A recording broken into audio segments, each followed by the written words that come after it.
Hey y'all, this is David, the Georgia photographer, and tonight I'm going live from the motel room. I would open the curtains, but it would make the room even boomier because the curtains take away some of that noise because the walls are hard surfaces. And because of that, hopefully the people in the next room don't think I'm weird and knocking on their wall. But I was gonna have a stream tonight to talk to you guys about basically some current events, a gear haul, what I'm doing on this trip, things like that. Good evening, Hassan. Thank you for stopping in. All right, let's see. I got me a cup of water to hydrate with. Try to keep that out of the way. Hope you're doing all right tonight, Hassan. I've been up here doing photography for, this will be day 2. I drove up Wednesday evening or afternoon, and so I got here, it was already dark when I arrived, basically, or right at dark, so I really didn't do any photography Thursday or Wednesday. Man, I'm losing track of the days really fast here. But since I was coming up Wednesday afternoon, I spent yesterday photographing the elk herd over in the Cataloochee Valley. And then I went from there to Asheville and went to see Ball Camera, which brought up something really interesting that's right behind the video camera here. Not so much. 101 fever. Oh, buck 01's pretty high, Hassan. You might need to go to the doctor if that Tylenol don't get it brought down pretty soon. That's pretty serious temps up there. I don't know at what point things start getting really sideways. Excuse me. I've been really busy today, so I'm yawning a little. But yeah, that's not good. But yeah, I went to the Cataloochee and I got out this beast. Now, this lens looks big until you do this. Now this lens is almost the size of my hand. It's honestly just slightly bigger than the 70-200 f2.8 f-mount lens that they used to make. There's the bass angler. Here's your lens, bass man. And the filter's still there. I checked. Well, look at that. The hat made it. It's good to see you. But yeah, I took this to the Cataloochee. Got me, and also mounted it on this tiny little thing. So the package, what I like about this system is with the Z50, all right, that's my wildlife rig. Notice that's all of it. Now, you also have to remember, this camera don't have the greatest autofocus in the world, but it works okay. Hey, Phil, thank you for dropping by. But it does take pretty good photos if, like, the subject's not moving very fast, like the elk herd. They don't, like, take off and bolt, They're not like deer and they don't just launch. So since they're moving around pretty slow, you can set the shutter speed to 1/400, something like that, so that you freeze any, like, ear flicking or whatever. And you can just take pictures of them with this and it works just fine. This ain't a bird photo, birds in flight camera. We all know that, but it does good on wildlife like that, fairly sedentary creatures. But yeah, this is what I was using yesterday morning, and it would have been so much better had it been 20 degrees colder and frost. I was so looking for they call it hoarfrost, and it's where, like, each stem of, like, the weeds in the fields is covered in that frost. It, like, grows off of them. It's really beautiful. And the first time we came up here, we had that, and I got some photos of it, and I was kind of looking for that to happen again. But when I got here, I checked the weather report, and the coldest it got was into the 40s. So it just barely had dew yesterday. It was kind of odd. And like, by the time I left, I took my jacket off. I was running t-shirt by 10:30 in the morning. It was really warm yesterday. But yeah, this works really well for that sort of stuff. And it's light and small, you know. I did mount it on a tripod because I took a little bit of video footage with it. We're going to see how that turns out. I'm going to make a video. It'll go live next Saturday, week from tomorrow, about this trip. And because I have nothing in the queue. So yeah, next week's video will be pretty current. It's going to be about the stuff that happened this weekend. Just the live stream is going to be a chat about this and a few other things.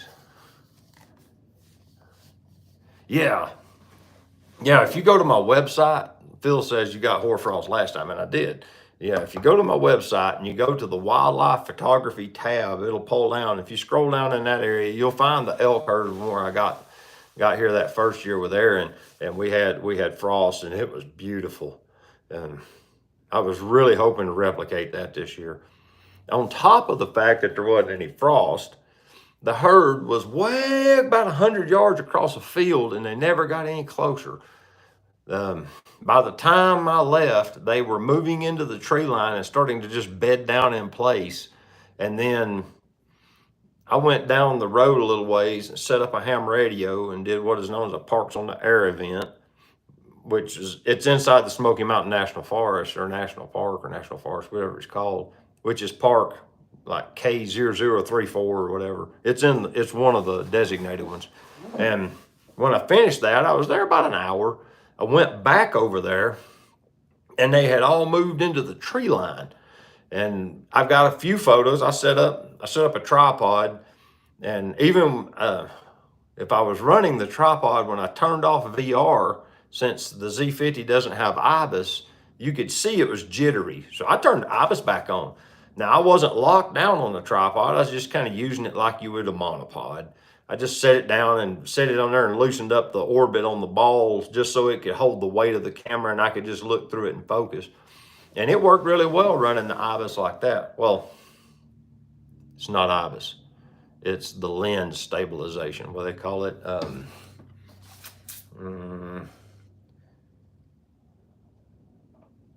VR, vibration reduction. Yeah, that's what it is. I had to look on the lens to see it. Let's see, have I missed anything? Such an awesome man. Mr. Phil, the Eagle Eye Thatch.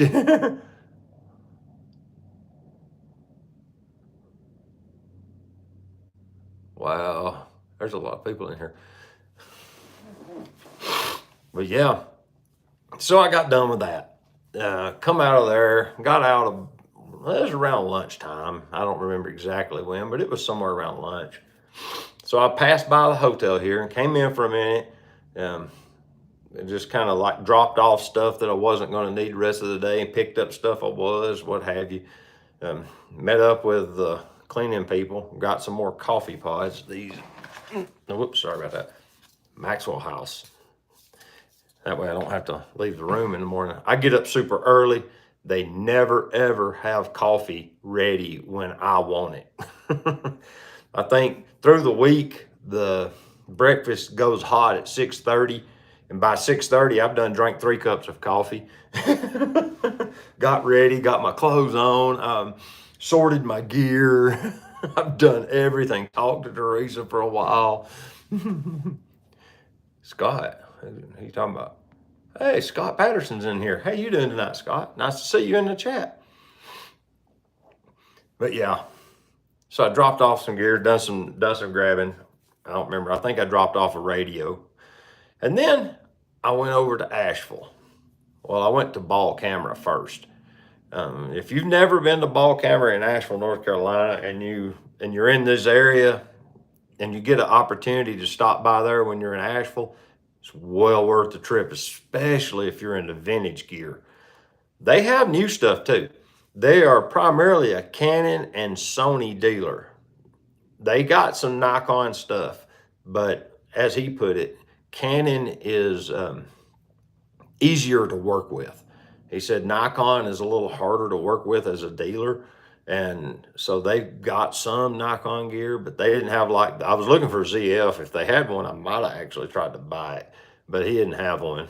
But he does have a bunch of the newer Canon stuff, and they're like an authorized Canon dealer. but they've got a bunch of new digital. They have a bunch of film. If you're into film, they have a refrigerator stuffed full of film. He has so much portrait. And other, I don't know what all films he had. It was a lot. They even have Polaroid film. There's new Polaroid film. And he had a bunch of it. Let's see. And then you get into the used gear. And that is new SLRs. He might even have one or two mirrorless bodies. He had a bunch of SLRs in Nikon and Canon. He had a Hasselblad point and shoot. I had never seen one of those. It felt really good in the hand, a little tiny thing. It was probably made by Panasonic, truth be known, but it was cute. Had a little wooden grip on it and everything. We messed with it for a minute. Let's see. And then we got into the stuff I was interested in. All right. Let me put this lens aside. Let me set the monster out of the way. Okay. I started going through lenses that he had mounts that would fit what I had.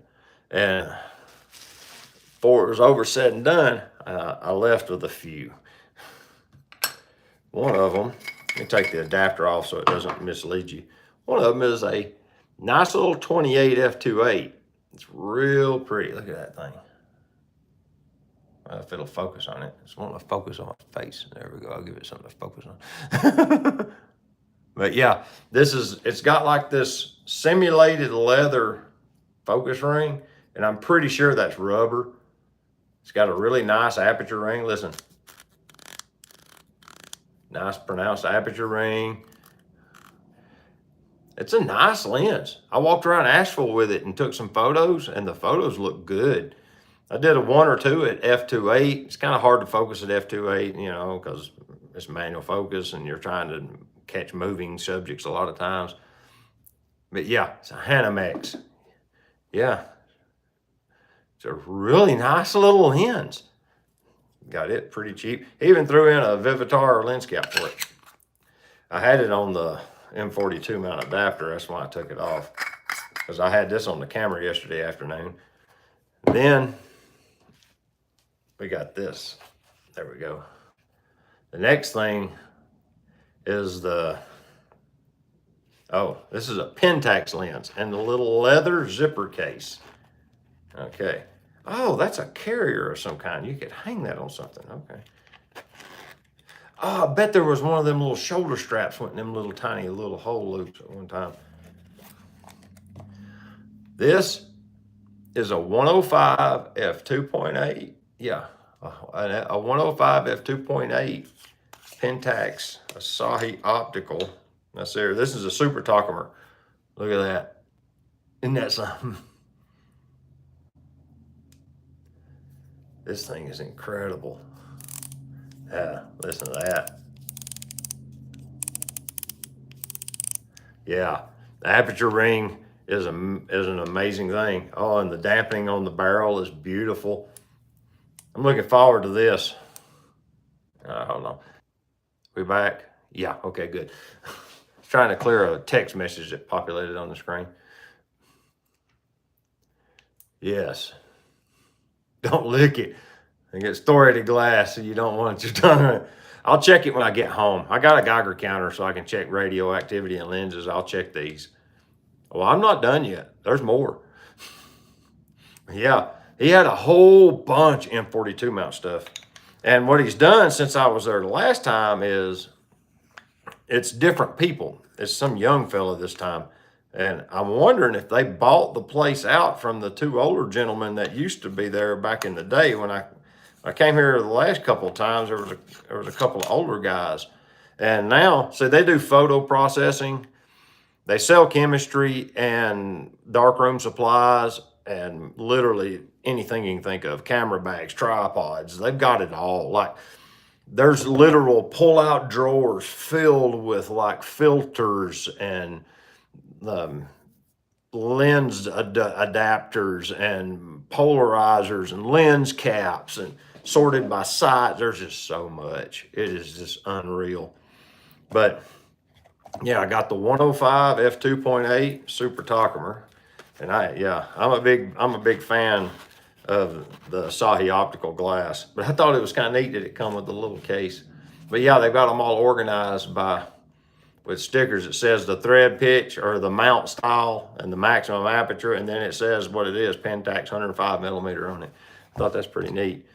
All right, the next one is a replacement for a lens that I bought several years ago and then did a review on it and used it a bunch, and then for some reason let it slip out of my hand. And that is the 55mm f3.5 micro Nikkor. I always thought these lenses are awesome because of the depth it is to the front element. Look at that, how far back in the lens it goes to get down there to it, because you get to focus this thing out and out. And then when you look, you can't really see it, but yeah, this thing telescopes pretty dramatically. But I've always loved this lens. It's a wonderful general purpose walk around lens, especially on full frame, because it'll allow you to do real close focus. Plus it's 55mm.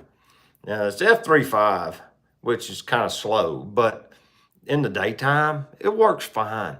But yeah, you can do detail shots. This is like a really good work lens. Like if you was doing product photography, this would be a wonderful lens for that job, because you can get enough distance to be able to do like environmental photos, and you can also get like details, like in close and up and personal, just the zipper pull details, you know. All right, hold on. I'm getting text messages. But this lens, I missed it when I sold it. And when I seen they had one, I went ahead and picked it up.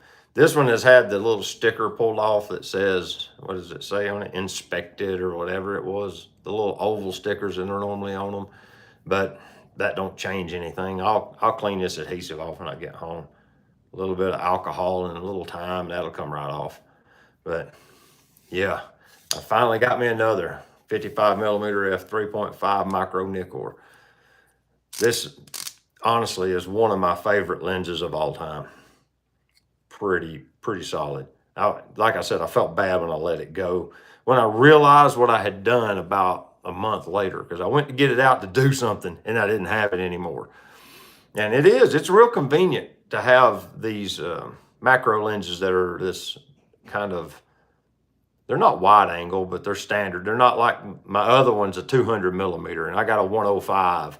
Those being super telephoto like that are kind of hard to work with at times, depending on the product size. I do a little bit of product photography, and this is handy. So yeah. And then there's one left. I've wanted one of these ever since, oh, it says passed. That's what the sticker was supposed to say. Okay. I've wanted one of these ever since I reviewed Grant Govro's copy. If Grant watches this stream, you were the reason that I bought the 25 to 50mm f4. This lens is unreal. They're a little heavy, but the focal range is like the perfect walk around focal range. And it's an AI lens, I'm pretty sure. I'm thinking that's what it is. I don't know. I'll have to look and see if it's an AIS, but I think it's just an AI. Yeah. But yeah, I reviewed his and loved it. Of course, the aperture ring is Nikon goldenness. I don't know if y'all can hear that or not, but yeah, street lens. It's the perfect street lens because you got wide angle to 50mm, and it's sharp. This lens takes stunning photos, and I was blown away that they actually had one sitting there. I paid a good bit for it, but but yeah, it's got pronounced stops, but the focus barrel is smooth. Yeah, the grease is nice and clean.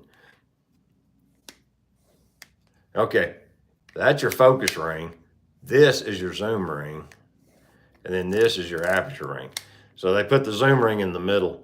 You have to get used to that, but yeah, I've got FTZ for the Z50. Let's see, what would this look like? It probably look completely overkill. Let's couple this up. I didn't bring my knock-on adapter. You're getting ready for that ZF. You know it. Okay, let's see here.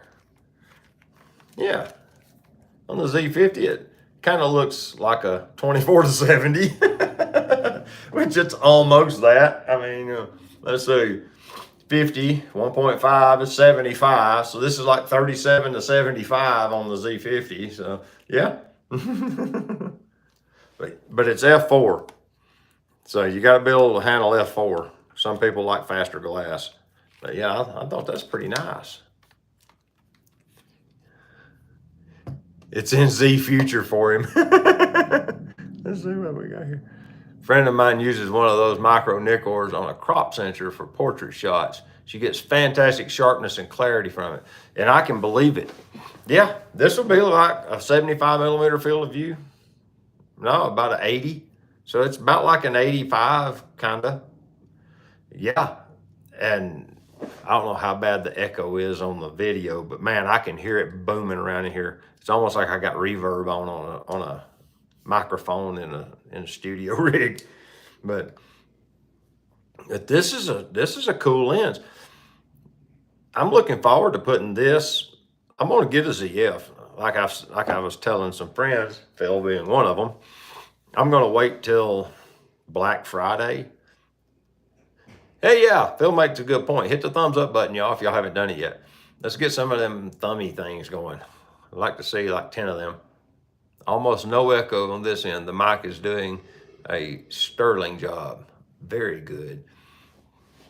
Yeah, but I'm going to wait till Black Friday, and I'm pretty sure that by then, somebody like Robert's Camera or B&H or somebody like that will have had some returned that are used, that are certified or what have you kind of thing, and you'll be able to get them significantly cheaper than full MSRP.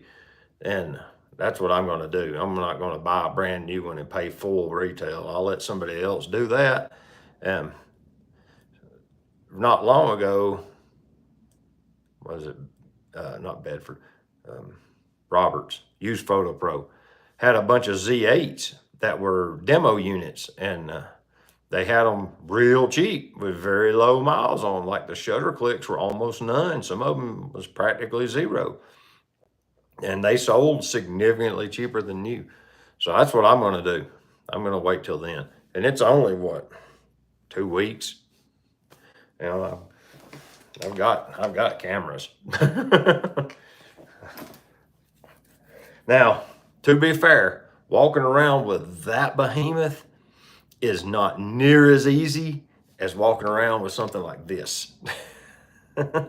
You get spoiled with these small light rigs pretty quick. What we got here? I got the black ZF 3 weeks ago. Nice. So how do you like it? Is it as good as it looks on paper? Good point. Yeah, we want to know. Bring us in the loop.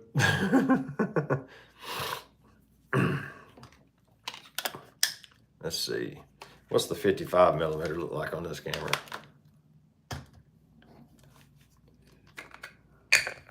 Swap lens caps again. Put this around here. Yeah, see, the 55 mil on the Z50. Yes, it's great. That's the kind of reports I'm looking for. Small rig makes a nice extended grip for it. Yeah, I saw that too, and I'll probably have it. There's another company that makes one that's wooden. I don't remember, Small Rigs has the wooden handle. I really like the idea of the wood. Wood being a warmer material than aluminum. You know, aluminum's gonna feel cold to the touch, but that wood won't. So I like the insulating factors, I guess is the word I'm looking for, that the wood brings to the table that the aluminum doesn't. You know, that's the one thing I liked about when I had the XT3. You know, this little camera has a pretty deep grip, as you can see right there. Get over here. And that's deep enough that my hand doesn't bottom out on the grip. This camera's got enough grip that it works, and that's enough for me. It clears my knuckles right here, unlike the Sony where my knuckles would hit the lens when I would hold on to it. I don't know why they've got their mount closer, but it's just close enough that my knuckles would bump. But on the Nikon, there's just you can't hardly see it, but there's clearance, and it doesn't interfere. This is a very comfortable camera to shoot with.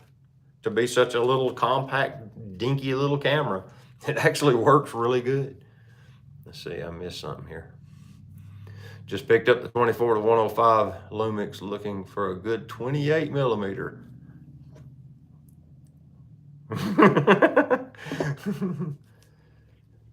Phil says the Z50 is ergonomically sound. Yeah, and like you've said over and over and over, the autofocus leaves something to be desired. But I mean, for what you're paying, these are like entry-level cameras. They really are, and they still work wonderfully well. Now, there's equipment that bests them hands down. There's a bunch of it now, but they still carry the load pretty good. Because I use my old Nikon glass on it. That's what my plan is. That's exactly what I was thinking. But I've got a bunch of Nikkor glass at home in the cabinet.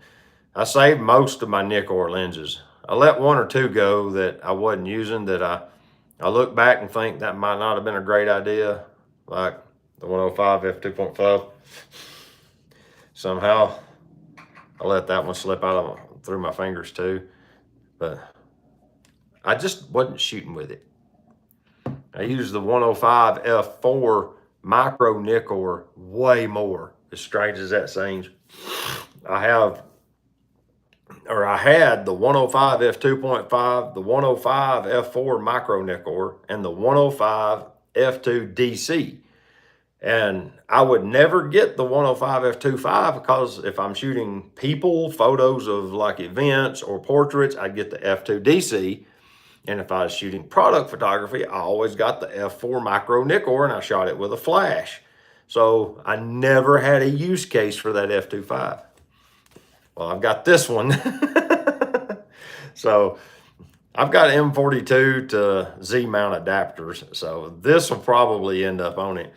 I like the way the barrel feels on this one. So it'll probably work just fine. Who we got here? Slow G's is one, huh? A skinny pocket camera wrist strap on eBay from a Canon or Samsung camera. On top of that, great grip, does not bind the wrist like bigger straps do. Using on my XX1 and never an issue. Interesting. Anyone here use a Z30? Really inexpensive now and could make a great street camera. Only thing I don't like about the Z30 is there's no viewfinder. It's just lens only. You have to look at the back of the camera to take photos. And I had a Leica version of it. I had that, what was it, not the TL, I don't remember. I'd have to look it up, but it was like an iPhone, but thicker, had a bigger sensor, had a crop sensor in it. And I don't remember what them things are called now, but I had it. You can go back through my catalog and find the videos of it, but it's a neat concept. But for me, I like having a viewfinder, because then I can adjust the diopter to where I can see, and I don't have to, because what ends up with me, the TL, that was it, the Leica TL, that's the one I had. Thank you, Hassan. But when I'm using the display, I have to look through my readers, so I'm constantly craning my neck just to see the screen. I look like I'm looking up into space, and over time, it makes my neck hurt. So what I've learned to do is I'll set this diopter for my eye unaided. So I'll look over it, look through the diopter with my naked eye, and I can see just fine. And it allows me, with EVFs, it allows me to review photos and compose images and look in the menus and everything. The only thing I really can't do easily is the eye menu button, the touch screen on the back of the camera. You got to be able to. So I do have to just bring it down, use the readers, and work the menu, I got this thing out, and I had apparently been doing something with long exposures. So I had like a 1 second shutter delay, and I had all sorts of stuff enabled on it. I went to start taking pictures of those elk, and it was like click, click. Like, crap, where's that at? Found it in the I menu. I had this menu option, turn that off. Yeah, I'm looking forward to shooting with this some. So I get done back to the story at large. Let's see here. I don't know if anybody is using the Z30. Phil says he's hanging on to his Z50 even with its faults. Bass Angler says the Z8 is the most comfortable camera he has ever held. I don't know. Let me see. This thing's pretty comfortable. Now, this lens is a monster. It's heavy. You lose the heavy lens and put something on it like this little 28 or something, this thing is very comfortable in the hand. They've got the ergonomics on this. It just, for my hand, this little corner touches the meat of the palm. You can see where it digs in a little bit. If they had radiused that corner just a little more, they radiused it a little bit. It's got a little bit of a curve there, but if they'd have rolled that corner just a little more, that would have killed any ergonomic issues ever. My D810 had a wonderful profile to the grip, especially once I added the battery pack on the bottom. Adding the battery grip to it made it so comfortable to use, but it was enormous. I mean, I really didn't mind it too much. This one feels good in the hand. Whoever's ergonomic engineers they have at Nikon, they do a wonderful job at camera ergonomics. It just works. It feels good. Your hand kind of rests on everything you really need. I mean, it just works really well. Yeah, they've done their homework on ergonomics. You know I'm a big grip person. Z9 is a great size, and I can hand hold my 120 to 300. Ray's in the house. Yeah, I like the Z9 interface. That whole ergonomic functionality of the Z9 is perfect. That's just the only way I can describe it. Perfection. My nose is itching. Now that everything's wet, it's drizzled rain here all day long, which has been really nice, just to be honest with you, because that's getting rid of all of the dust from the lack of rain. And I'm really hoping it's put out some of the wildfires. There was a pretty good wildfire down towards Murphy, North Carolina. I came up by the Ocoee and then picked up this highway in Murphy and followed it up to Waynesville, which is right on the other side of the ridge from Maggie Valley, and just came in that way. And when I got just outside of Murphy, headed north, there was a big wildfire on the side of a ridge, deal with the airplanes dumping water and everything. And they had smoke. We drove through smoke for several miles, probably 15, 20 miles of smoke. It was pretty bad. And then I got past the smoke and I was starting to worry, is it going to be like that here? Well, when I got here, there wasn't any smoke that I could really tell. If it was real low key. And so I'm glad to see the wet weather. You know, it'll get rid of some of these brush fires, you know, so I'm kind of glad to see it. But it's a little bit annoying because now my sinuses are starting to get rehydrated, I guess, and it's making my nose itch. Let's see. What else did David bring on his photography journey? He brought the 50 millimeter SL, of course. That was on the camera until I got here. The old reliable 28 millimeter f3.5 Asahi optical. This has been my go-to 28 millimeter when I go out and just do general street photography and walk around photography. It'll be this lens on the SL2. This lens works so well. f3.5. To give you an idea of how big the lens is, look at that rear element. Look how small it is. Look, there's my index finger for reference. You know, it's just tiny, but it takes such beautiful photos. What's beautiful about this lens was this one was given to me. This one I actually have $0 in because I had a friend, she was getting rid of all of her old photography gear. She had some old bodies and stuff that had been dropped and broken, and some of the lenses were damaged, but this one was in good shape. And it was in perfect working order, and it had the lens hood. I have the little leather pouches that goes to the lens hood and the lens. Yeah, I actually have both pouches, but I never put them in them because I've always got it on the camera. But yeah, I brought this. That's why I have my M42 mount with me. And then for telephoto, when I'm not shooting 500 millimeter, I brought the 75 to 150 Pentax. This is the Pentax M, which is the, is it M mount? Is that what that is? K mount. Pentax has a K mount. That's what their bayonet is. This here. That's the Pentax K bayonet mount.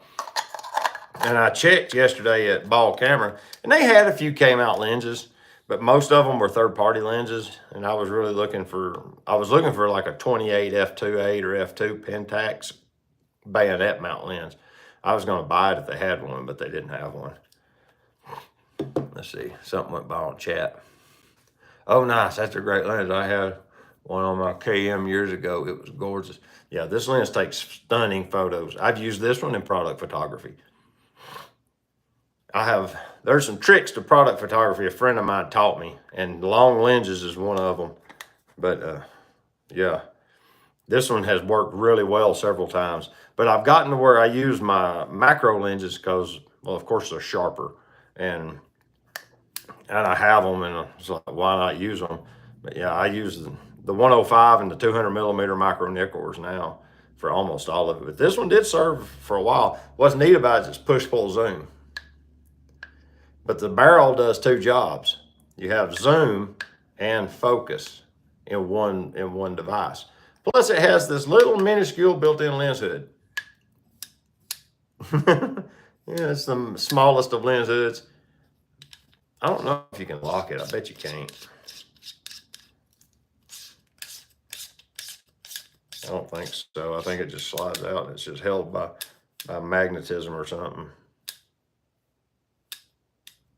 Ain't much holding it, but yeah, I even got the lens cap. It's a wonderful lens. I think I found this one on eBay. Pretty sure that's where I got this one. But that was what I brought for my telephoto. And then I've got the usual complement of like the Rocket Air, you know, that usual, this trash. I keep all that in there too. Oh, I did buy me a lens hood for the 28 Hanamex. It's one of these rubber ones. But it's a lens hood, and it's wide angle so that it doesn't vignette when I put it on the camera. Plus, when you bang it into stuff, it doesn't scratch it up and doesn't dent the lens hood. So I thought I'd give it a shot. I kind of like it. So when it's on the lens, it looks a little gangly. But it works. You know, it gives you some side light protection. You get a little bit of glare protection. And this lens will probably produce some flare because of its age and who made it. I don't know. I'll have to see. But yeah. But I got done at Ball Camera, so I walk around Asheville for a couple of hours. Actually, an hour and a half. I left before my meter ran out, and I put 2 hours on it, so I know that I wasn't there 2 full hours. But you drive into downtown, find somewhere to park, and just walk around. You can walk all the way across the little downtown park pretty much in there and back in an hour. It's not a big place. It's a bunch of restaurants now and a few little gift shops, things like that. And nobody was doing anything interesting. So since there wasn't nobody, it was just people walking around shopping. I took some photos of some architecture. I tried to get some environmental street photography style photos, and I got a couple I kind of like, but for the most part, it was just pictures of stuff. environment shots. And then I left from there and I went and did a ham radio thing for a couple of hours and came back, took a breather. It's coming up on midnight here, so I'm gonna have to take my leave. Oh, good night. Thank you for stopping in. I'll see you soon. But, it was a busy, full day of photography adventures. And most of it's trapped in said video camera. So you'll get to see a different version of it next weekend. And there's some more stuff that I didn't really talk about much. It's on there too. But yeah. And then, of course, there is the latest and greatest news. I'm going to shift gears from telling you about where I've been and what I've done and talk about the elephant in the room. A camera company has finally got a working global shutter and has released it. We all knew that was one of the steps to the next level, of photography, was to get a global shutter working. Well, Sony finally got one and got it into a productionable design, and I'm pretty sure the reason they picked the 24 megapixel variant was because of data flow. And someone mentioned that they used the older SD card technology, and that was by design too. And I can guarantee you it's because the throughput of the sensor feeding the processor, feeding the cards, has to have something to throttle it.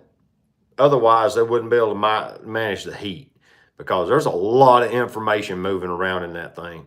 And when you pull the information off of that sensor at once, you literally just take that read and just shift it into a shift.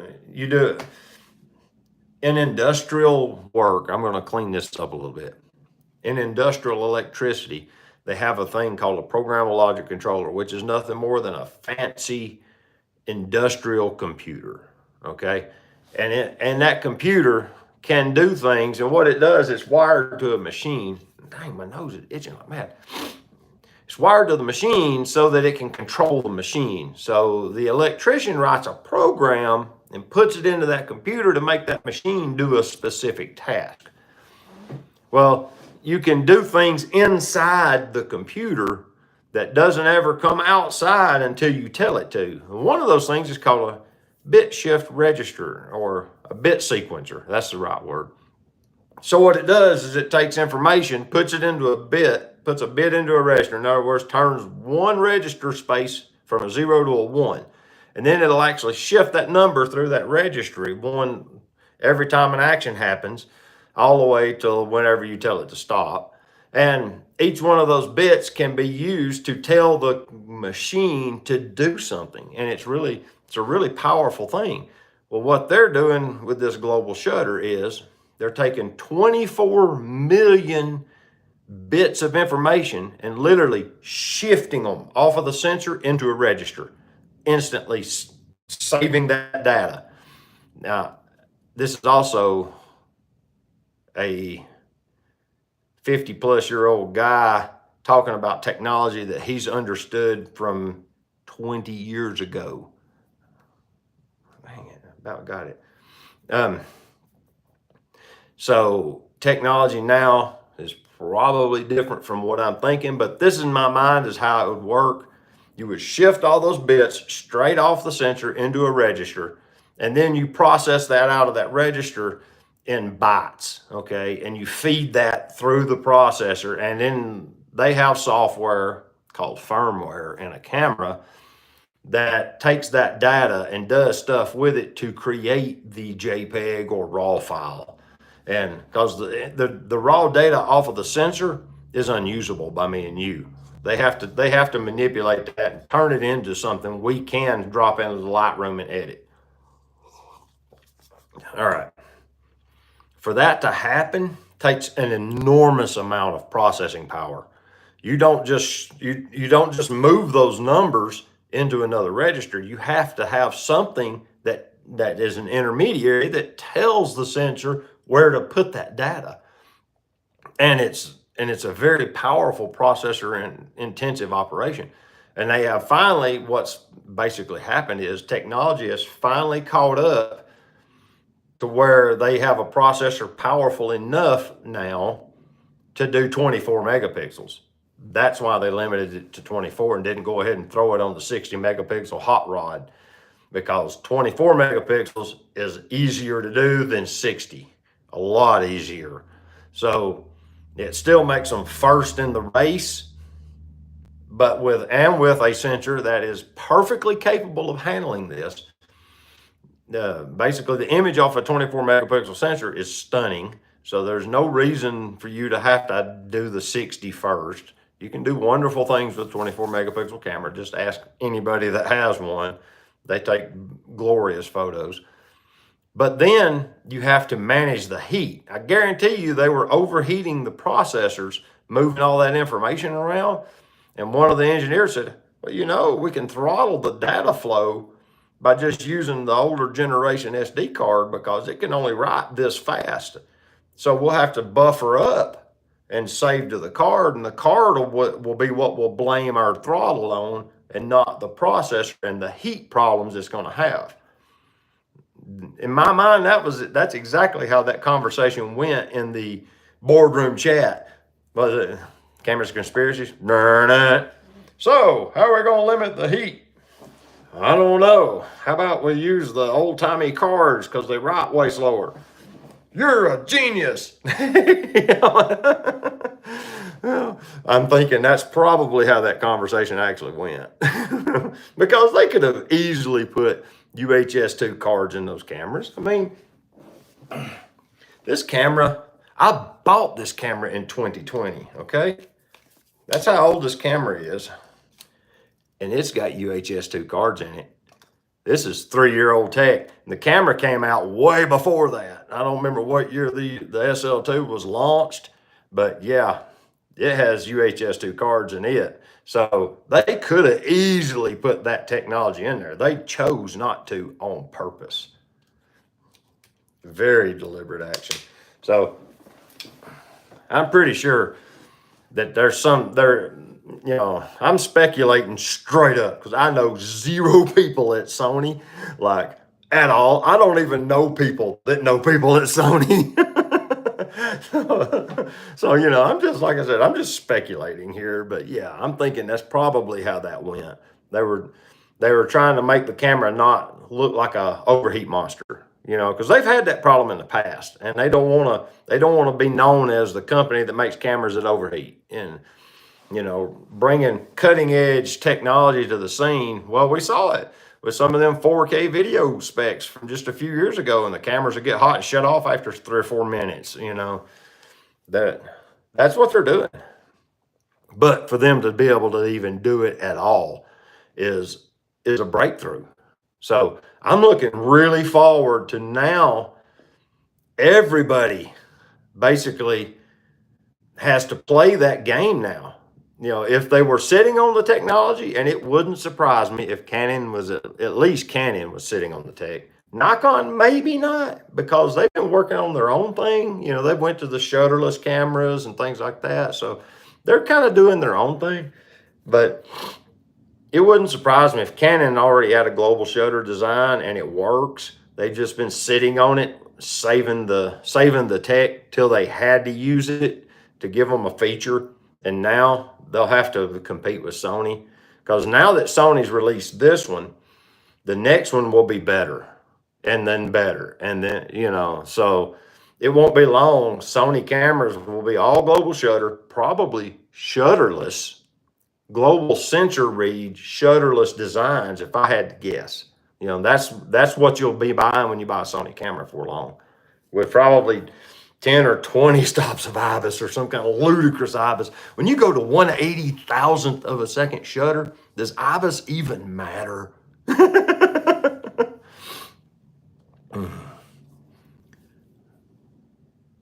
Hassan says Lumix is working on an organic global shutter sensor.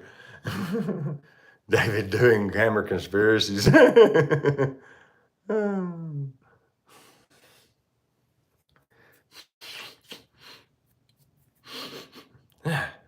don't know what the deal is. I'm sipping this water just to keep my throat wet. That way I don't have to run to the restroom 10 times during a stream. But yeah, I was surprised and not surprised at the same time with them releasing a global shutter, because if you go back a few years ago, I don't know, maybe 2 years ago, the things that I saw coming in the future, one of them was a global shutter read, because getting away from a scanning shutter was the next logical step.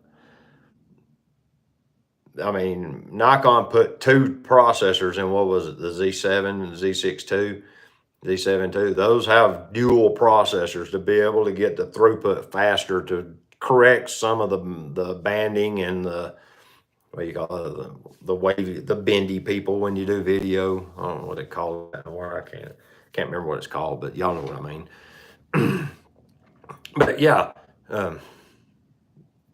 that's the next logical step. Now, the next logical step will be internal storage. I'm going to make that prediction. I'm not the first person to make that prediction, though. It's been brought out, and cameras have had internal storage in the past. My TL had some internal storage. I don't remember how much it was, but it had several gigabytes of internal storage. I want to say it had 32 or 64 gigabytes of internal storage. Yeah, basically it just had a chip hard soldered to the circuit board that runs the camera, and you could use it for overflow, or you could use it for whatever you wanted. It was like a second card, but it just wasn't removable. You could only download the images off a USB with it, which it was kind of nice to know you had that backup in case you forgot your card, or you ran out of memory and didn't realize it while you were shooting an event of some sort. That was kind of nice. And there's other cameras that have internal storage as kind of a secondary backup or what have you. But, you know, it wouldn't surprise me. That's why I'm going to kind of segue with that to the ZF having 2 different cards. You know, it has an SD card and a micro SD. And that's because, I'll be honest with you, I almost never remove this bottom card, because the bottom card is B. So basically I will reverse them every so often. And that way I use both cards. Otherwise, because these are 256 gigabyte cards, they hold an incredible amount of information. So, you know, I have a half a terabyte in the camera, but you never really get into that second card. It's pretty rare. I mean, wedding photogs possibly, but if they're smart, they'll be downloading throughout the event so they don't risk losing all of it on a card failure. So, you know, you will actually hand off cards to your assistant and have them download them to the backup hard drive while you're shooting, you know, and you'll pop a fresh card in and just keep going and let them do that backup off area out of the way. And so even then, you don't fill up cards normally. It's pretty rare occasion to top a card off now, especially with that much memory available. I mean, even this little tiny Z50, I bet this one's 128. Yeah, 128 gigabyte micro SD or Extreme Pro SanDisk. But you know, even this little tiny camera has 128 gig in it. So yeah, and this one only has 1 card. That's why I put a 128 in it. See what I missed. Leica M11 has 64 gig of internal memory, is what Hassan's saying. I think you're right. I think it does too. I think it's backup. Nikon should have just put like 32 gig of internal in the ZF. Yeah, I mean, 32 gig of memory now is what, $8? Okay, instead of $19.99, 2007. Woo! I mean, what's $8? You know, add $8 to the price and have a little bit of hardwired memory in there for emergencies. Yeah, but with them having the micro SD card slot, like I said, you'll rarely remove that card. You'll almost never get into that card. It would be really odd for that to be a regular occurrence. So, I would put a 256 or a 512 gigabyte in the SD card and use a UHS-2 card, and then just put like a 128 gig micro SD in the backup and be done with it.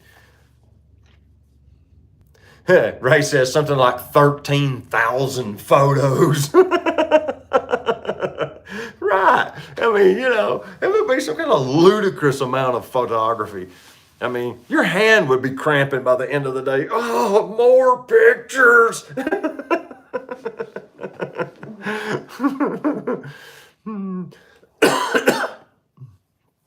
Yeah, it's insanity. Ever since switching to Angel Bird 512 gig cards with the Z9 high efficiency rod, I can shoot for a while without wiping the card. Oh, that's what he's saying. That 512 gig card will hold 13.3 thousand photos, 13,300 images before he has to clean the card off. 13,000 images, and that makes sense to me. Okay, I'm caught up on the chat. So what do y'all think the next logical evolution of photography will be? Now, I want to say it's Canon that has the eye detect, where it detects the the pupil, and it autofocuses on what you're looking at inside the viewfinder. Now, I know they've done that back in the day too with film cameras. Like, they had that figured out way back then, but I'm pretty sure they just came out with it again in one of the Hot Rod R's. So I would like to see that implemented, because that would be handy. Chasing around a focus point is frustrating. And if I could just look through the viewfinder, and where I looked in the viewfinder is where the focus point moved to, or it could at least track as you moved your eye, so you could just follow it over to the subject you wanted on, and then fire it, and then hit the focus button. That would be sweet. That would be something I'd like. Better battery capacity would be another thing I'd like to see. I would like to see, I don't know if lithium iron phosphate would be a good battery for a camera battery or not. What are these anyway? What's these batteries got in them? Does it say? This is an ENL25 for the Z50. It doesn't say what kind. Oh, lithium ion. Okay, they're lithium batteries.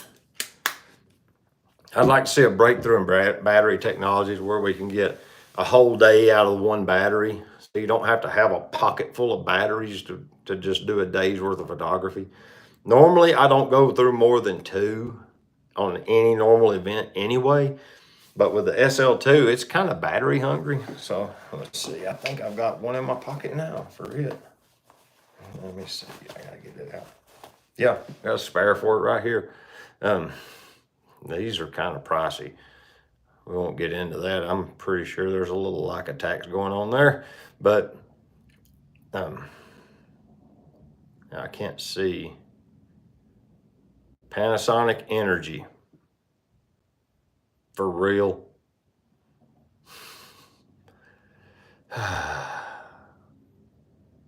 If it does say what kind it is, I don't see it. I'm pretty sure it's lithium ion, because it ain't very heavy. But I would like to see capacity get better on batteries, to where you could seriously, you charge it up the night before, and this battery does you all day, no matter how much shooting you do. And battery tech's getting that good. There's no reason for it to not really be a thing, other than they just want to sell batteries.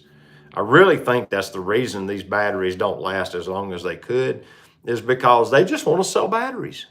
It's an accessory that you have to use the device, and the cost of entry is low enough that, yeah, they hurt a little bit to buy them, but not so much that you won't. So, they've got that price right at that sweet spot, to where it's high enough that they can maximize their profit margin, but it's low enough that it doesn't hurt too much to buy them. Now with these Leica ones, that's not true. But you know, these little Z50 batteries, I don't think this one's a legit Nikon. No, this is a third party. Y'all can see. But I got these off of Amazon. It was like 2 of these and a charger for like 20 or 30 bucks. And they work fine. The camera doesn't argue with them at all. I shot all day yesterday over in the Cove with that one. It worked fine. But that's something I'd like to see improved. I'd like to see a 100 megapixel 35 millimeter sensor. That'd be awesome. With ISO performance like, you know, everybody wants. I think the next super good breakthrough is going to be really good low light performance in a sensor. Because right now, the photo sites, the sensor technology, like there's going to have to be a different kind of sensor material invented. It wouldn't surprise me if Sony's already sitting on it because, you know, they make sensors and they do a lot of R&D. They're like the biggest maker of sensors on earth. Every iPhone, like I'm using the camera sensor I'm using right now, I'm pretty sure was made by Sony. Yeah, it's just, I think there'll have to be some kind of a semiconductor breakthrough to where they can improve ISO performance and get a more densely compacted sensor, because now they're kind of hitting a wall. 60 megapixels on a 35 millimeter footprint, you know, that's only like 834 square millimeters, somewhere in that neighborhood. I've done the math one time. Just multiply 24 times 36 millimeters, and it tells you it's like 800 something millimeters. But to get that many million photo sites compressed into that small of a square area, number one, that's an achievement. But to get it and to get the ISO performance in low light to where you can have good image quality, because you know the Leica guys, they have their monochrome cameras where they're taking that Bayer sensor array off. And once you take the color array off, you gain like 4 stops of light, because I don't remember, one of the colors filters down 4 stops. The other 2 don't do quite as many, but I think it's blue chokes off like 4 stops of light. So once you get rid of that Bayer sensor array, you know, you gain those 4 stops back instantly. And that was one of the beautiful things about that monochrome sensor, was that like at ISO 52,000, it looks like ISO 6400 on a Nikon, you know. And so you can shoot in the dark, like in the dark, and it makes beautiful images, you know, with really usable images coming out of the camera. I've seen them. It'll blow your mind. You would never believe that you could dial it up to ISO 50 something thousand and the images not be blurry from grain, but they're not. They just look good. It just blows your mind to see it. The EL18D is 3,300 milliamp hour. Let's see what the much more expensive and not as efficient Leica counterpart is. 1,860 milliamp hour. It's like half. 2 of these to get to 1 of yours. Then again, you are a flagship guy. Those flagship batteries are the way to go. That's another reason I like the Z9 over the Z8, is the Z9 has the flagship 3,300 milliamp hour battery, and that will go all day.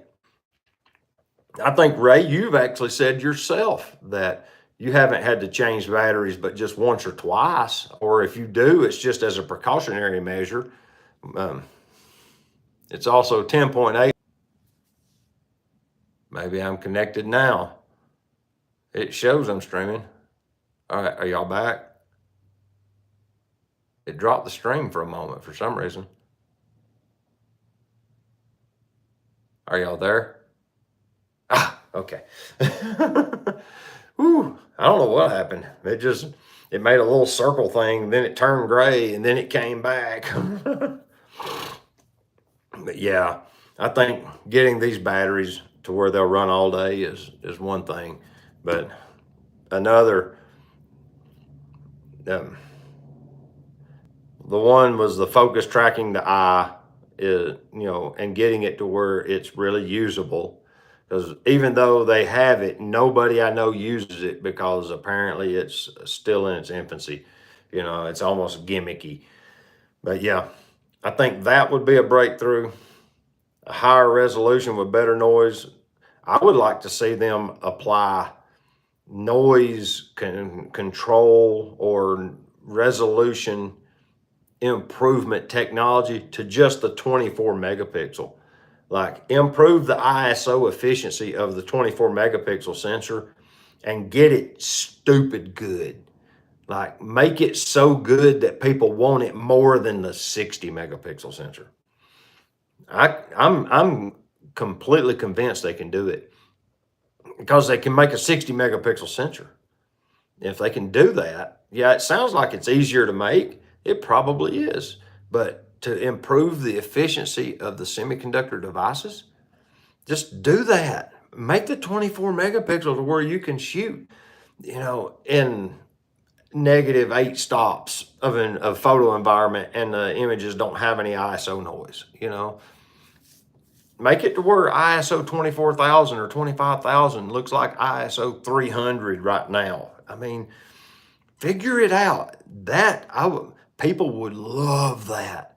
Of course, that would become the new measuring stick, and now suddenly all cameras would have to meet that rule. But I think improving the sensor's ability to control noise would be a wonderful advancement that literally every photographer could get behind that shoots digital.